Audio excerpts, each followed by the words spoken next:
Urip iku kaya banyu mili, aja mung nglawan arus, nanging kudu sinau nrimo lan ngatur arah. Kabegjan kuwi dudu saka akehe bondo, nanging yen atimu iso rumangsa cukup lan ikhlas. Ilinga, wong sing sregep ndedonga lan ngurmati wong tuwa, uripe mesti bakal pinaringan berkah. Wi panjenengan kagungan prasangka, bilih tiyang ingkang salat taksih tumindak maksiat, punika sanes salatipun ingkang lepat.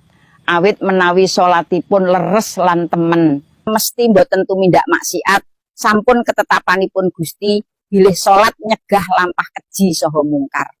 Inga, banyu sing ora bakal iso dibayar yaiku setetes susu ibu.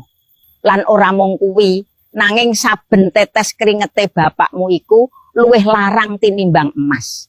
Mula urip kudu tansah ngilingi lan ngajeni wong tuwa. Sebab tanpa wong tuwa kowe ora bakal ana nganti saiki. Saben masalah ingkang dugi punika tandha bilih gesang kita taksih pinaringan pepadang. Menawi wonten masalah ateges tasih pinaringan wekdal sinau saha ngupadi pepadang.